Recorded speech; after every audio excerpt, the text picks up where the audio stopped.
walang sira. Ayaw mag-start. Hintayin natin si Najeyo. Nagpa-rescue naman na ako. Nawala na battery. Hayop na yan. Yun, today is Valentine's Day, Saturday. And kahapon, Friday the 13th. Sobrang minalas tayo. Na-discarga yung battery, hindi nag-start nung pauwi na. So ngayon, try natin alisin yung battery and dalhin natin sa battery dealer para mapalitan. Pakita na rin natin steps nung pag-alis ng battery. First, receipt alis. Alis to, clips lang. Sundutin lang yan. Isa pa. Alis.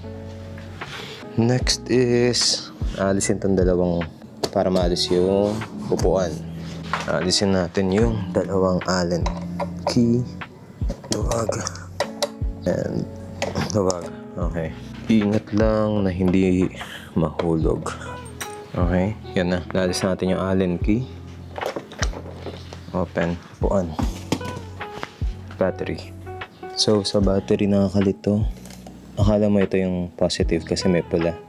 Pero if titignan mo mabuti, yung pulang yan, umiikot siya dito. And usually naman ang positive, merong rubber na takip. Pero ito negative, ito positive. Una natin alisin yung negative. Buong motor kasi yung ground na-connect dito. So alisin muna natin yung connection niya sa motor. Tapos tsaka ito. Alright. Okay, nalis ko na yung isa. Next is positive. Positive rubber boot. Okay.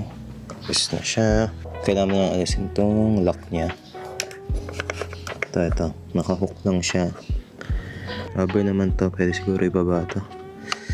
Tapos, pagbaba. Yun. Alright. And, ayan. Right, Yuasa YTZ7. So, dali natin sa battery dealer.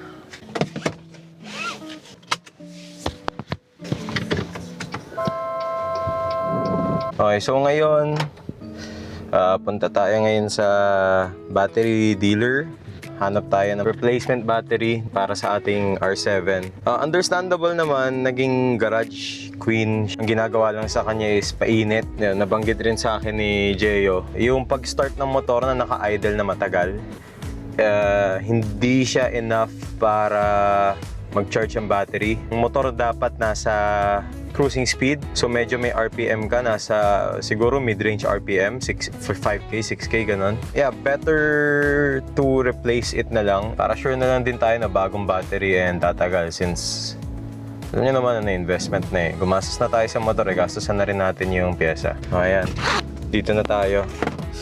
Battery store. Tanong natin, dalhin na rin natin tong battery. Magkano yun? Opo. Ano na yan, no? Oh. Ready na yan? Oh. Yung ito hindi nyo tinitrade in. Salamat. Okay, before we install everything, try muna natin siyang isukat if pasok ba. Hopefully same lang. Let's see if masasara. Yun! Okay, pasok. Alright, confirmed na masasara natin yung palalagyan natin yung upuan pag nakakabit to. I-ready na natin. Positive, negative, alisin natin yung plastic. Kakabit natin yung contacts, tapos tatakbay natin, check natin if mag-start. Pag nag-start, fix na natin lahat. Okay, installation na ng battery. So, kanina nung pagtanggal, inuna natin yung negative. Tapos last yung positive. Ngayon, baliktarin lang natin yung order. Ang uunahin natin is yung positive muna. Then next is negative. Let's see if mag-start ba siya. On. Nag-prime.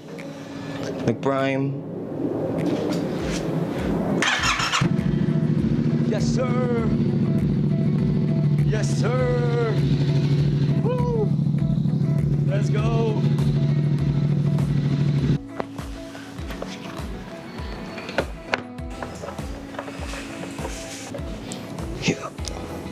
Next is yung cover lang siya. So, kiniklip lang siya. Dalawang clip. Okay. Battery replacement done. Check ulit natin if mag-i-start.